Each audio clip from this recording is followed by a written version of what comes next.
And I'm Mark Plaster, Executive Editor of Emergency Physicians Monthly. And I'm JD Landon. And this is EP Talk, the place where emergency physicians, aka ER docs, come to talk about things that are important to us and things sometimes that are just personal, sometimes they're professional, sometimes even every now and then political. But today I've got a new co-host that's going to be coming in with me, the next generation of emergency physicians, JD Landon. I wanted everybody to kind of meet him and hear his little bit of his story, and so that you'll sort of understand why I picked him. But anyway, I've known JD for literally almost 20 years. I remember him as a high school student telling me that he wanted to become a physician, and he was one of the first kids I'd ever talked to that I thought, you know, this kid has it. I think he could be a physician. And lo and behold, here he is 20 years later, just now emerging from that long pipeline of training, ultrasound fellowship, and now in attending. So welcome to the profession, JD. Thank you. Good to be here finally. Yeah. Tell me, I want to go back a little bit because I want everybody to kind of understand your story a little bit about, because when I first met you, you were kind of a long-haired surfer boy from New Jersey, and I didn't know what to think of you. I just knew you were smart. And so, but tell me where life has taken you and how you ended up here. Yeah, my route to emergency medicine has had a lot of loops and turns and back twists. I had certainly somewhat of a harebrained idea in high school that, oh, maybe I'll be a physician. Oh, I don't know. I didn't really have a lot of mentors, so to speak. And I think mentors is probably the key word that allows everybody to get into medicine. But I ended up, I was pre-med in college and undergrad. And I think it was the end of my first semester where I looked around. All these like gunners, type A, they were studying 24/7. They were like not quite stealing each other's cheat sheets, but like pretty close, not sharing answers. And I was like, these are not my people. and by the end of bio 2, I was like, okay, I'm out. So I actually switched to international affairs and communication arts. I spent some time doing video, film, focused on the Middle East. Of course, that was in the early years of 9/11. Something that certainly shaped my life in high school.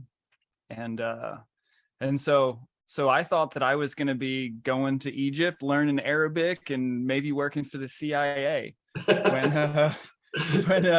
When all those doors kind of closed, I didn't what every young 20-something-year-old male does who had thankfully a good scholarship to college and didn't have a lot of debt to pay. I went and jumped on a sailboat and lived on a sailboat for a couple of years.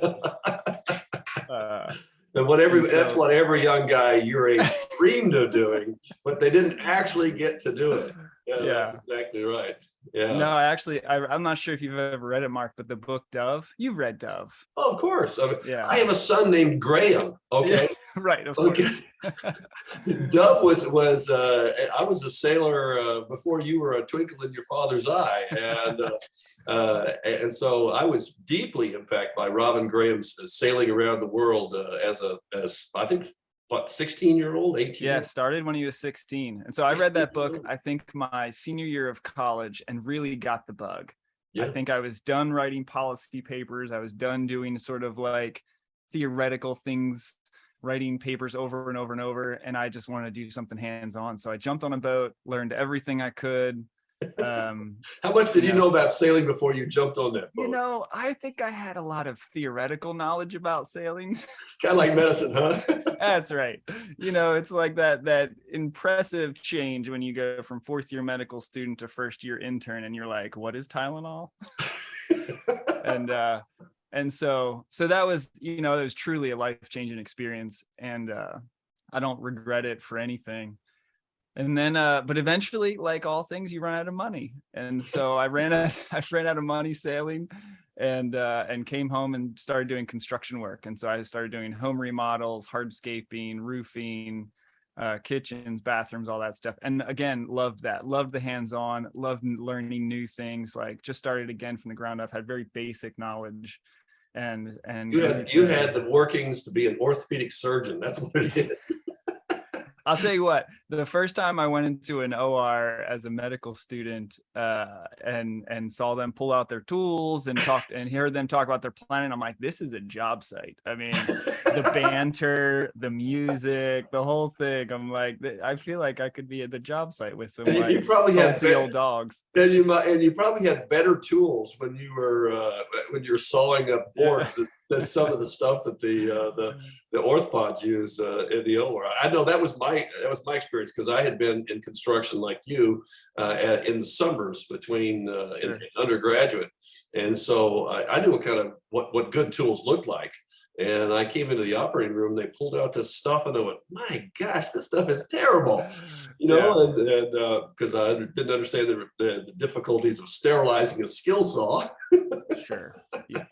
And, no doubt. So construction was great. I did that for a couple years. And then at some point, I started to ask myself, like, okay, like, where is this all going? Got married in the meantime, and my wife at that time, or my fiance at that time, was working towards PA school / nursing school. She was kind of preparing for both and applying to both. And so I sort of saw her doing this medicine thing, and I was like, there was a point in my life where I thought about medicine. And I think partially watching her go through that, and then also having some mentors at the time started to encourage me to consider it. I sort of said, well, I'm a little older now. I don't know if I want to be banging nails for the rest of my life. If I'm going to have a family, I think I want to be able to support them. And I think I was also at a point where I was feeling intellectually unstimulated. Yeah. And I think medicine became fascinating to me. The idea of being a forever learner, the idea of getting to merge kind of helping people with also fixing things. I certainly had figured out that I liked fixing things by that point. The carpenter has never left you, has it? No, it has most certainly not. Although I will say that emergency medicine has been slightly different than I think what the pitch was. But it's still it's been it's been a phenomenal journey, and I still say to this day it's most certainly a privilege and an honor to get to be an ER doc. Well, you kind of jumped over some things there. When you decided to go back, you didn't have the prerequisites, and so I remember these, because I was still, I was there for kind of at a distance watching this happen, and I remember you had to go back and take all your sciences, one giant bolus. And where'd you go? Georgetown, right? You went to Georgetown? Yeah. So I started shopping around for the post-bac pre-med programs, which is like the losers who couldn't figure out that they wanted to do medicine the first time around. And so look, it's one of those things where if I knew then what I know now, what it would be, what it would take. I like to think I would do it again. I'm not sure I would, though. It was about a semester, 2.5 semesters of just straight science. So bio, physics, chem, and I came, Mark, from a very, up until 11th grade in high school, I came from a very small parochial school with teachers who may or may not have had degrees, and all people who had the best of intentions and were amazing people, but as far as academically goes, was not certainly rigorous by any means. Yeah. So I'll tell you what, jumping into Georgetown, like literally having never done actual physics, like it's embarrassing to say that. It was a rude awakening, being with the physics majors and trying to hack it with them and get A's, right? Because at that point, I've got this weird history, no real reason, looking through my application, like, why is this guy even interested in medicine? And so I had to get all A's, and I did, but it was a dark time for sure. A lot of sleepless nights and stress, but the thought process was, if I can survive and get A's at Georgetown in all these classes, maybe I've got a chance at actually making it through med school. Yeah, exactly. Now, I remember you telling me about your interview in medical school. was not a thorough examination of your science knowledge, was it? No, my CV, even to this day, I leave this stuff on there, but it's had stuff like, first mate and captain of a 36-foot sailing vessel, Maribel Ann, renovation projects and inner city rehab and development, all this stuff. And my admissions counselor literally just kind of looked at me and said, like, you're gonna have to explain this to me. Like, how are you here? Why are you here? Why? Thankfully they were willing to sort of look a little outside the box, and I appreciated the opportunity and tried to make the most of it. Yeah. I remember some of the best physicians I know are people who have had different backgrounds. Maybe not to say that the student who's laser focused on medicine from the very beginning is not prepared, because that's I came in as a freshman the very first day, said I'm going to be a doctor, and was laser focused on that. But a good friend of my son's was a violin performance major, and then went on and applied to medical school after being an accomplished violinist, and now he's a neurosurgeon. Oh, wow. I mean, so I think that people, it's really helpful when people bring to medicine a variety of experiences, and we'll, in future podcasts, we're going to talk about the mentality of emergency medicine. And I think that part of that is there's a lot of emergency physicians who have come from different experiences, and they bring that background into the ER and into emergency medicine. And I think we benefit from that, benefit a great deal. The adventure, okay, when you went to medical school, I mean, what was it? I mean, obviously, you and I were still in touch, and you were thinking about what to do. What tipped the scales for you for being an emergency physician, going to emergency medicine? That's a great question. I think that I had some exposures to some ER docs early, and I like the people, and it kind of jive with the people, and I'm like 100% the stereotype, ADD and rock climber and thrill seeker, hands down, that's me pinned. But I didn't want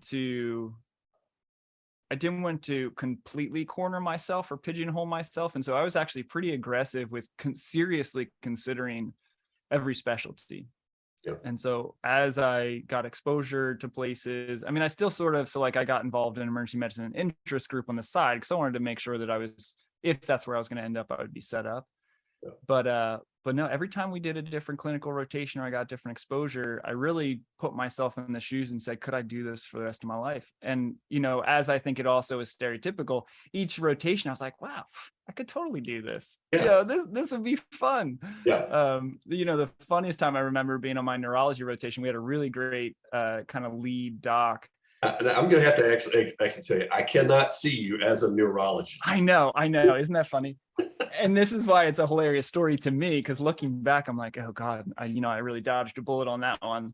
But I remember being fascinated. We would just spend time, localizing the lesion, and it would be entirely based on my physical exam. And I was like, this is so. It was like you're like a detective. Yeah. And it seemed like that way with each rotation. Each rotation, I would meet some awesome people. I'd meet some less awesome people as well along the way. But, I'd meet people and I'd say, these people are genuine, well-intentioned, super smart. Yep. I could want to be like these people.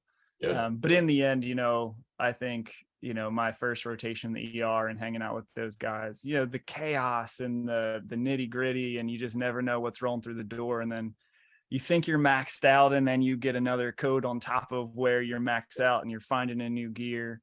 Yeah.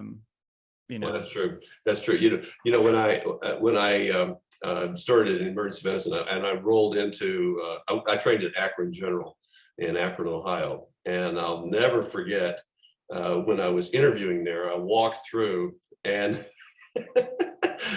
I don't think I got that residency because of my interest in emergency medicine. I got that interest, the spot, because I'm 6'5" and had played collegiate basketball. And it so happened that the hospital had they did a benefit basketball game every year against the crosstown rivals, Akron City Hospital, and they took it seriously. And so it was more like a draft. And so when I came walking through, and the orthopedists were all my size. They were all previous collegiate athletes, all of them. And they were licking their chops. I think they got to the director and said, well, we want that guy. He may be dumb as a rock, but we want that guy. And sure enough, I got into some trouble with my own residency, and actually, longer story, but was threatened with dismissal for some stupid stuff. I'm not just shooting my mouth off. We're gonna have to hear that full story. Just shooting my mouth off, okay, to the wrong attending, okay, and so I came within a razor's edge of getting axed. Well, when the orthopedic surgery program heard that my neck was on the block, they came to me. And I was doing orthopedic surgery as a rotation at that time. And as a second year, maybe it was a third year, I'm not sure, the third year, as a third year, the director, the chairman of the department, let me walk through and do a total hip. Wow. Actually do a total hip. It was crazy because I'll never forget, because it was the only time I've ever seen the operating room table pushed up to its maximum height, because everybody around the table, including the chairman of the department, was my size, and all the nurses were on stools and everything else trying to. They're all like, yeah, they're all up there. They're trying to help us out. And anyway, but I came home and I said, and they offered me a spot. They said, if something happens in EM, come over and you'll be an orthopod with us. And I will never forget, I went home from that and I said, that was great once, but if I did that every freaking day, or twice, 3-4 times a week, I think I would shoot myself. And so I toughed it out, made my apologies and mea culpas and whatnot, and I was able to stay in the program and finish it up. Anyway, it was interesting that you look at all these other things. You say, well, I could be this or I could be that, but my personality, like you say, the personality of ruling in chaos and the hustle of the ER, I think that's what kind of eventually brought me back to where I am now. Now, I've only got a few more minutes with you, and I want to ask you about your ultrasound fellowship. Yeah. And you decided to spend an extra year after all that, okay? College and gap and post-bac and medical school and residency. You hadn't had enough, and you decided to take another giant bite of the apple and delay attending work for another year while you learned to do ultrasound. Tell me about why you did that. So it's funny, I think I always, probably since third year of med school or fourth year of med school, I took an emergency medicine ultrasound rotation as a med student at university. I don't know if I mentioned I went to University of Maryland School of Medicine. Love that place. Love the people. Great program. Scalia.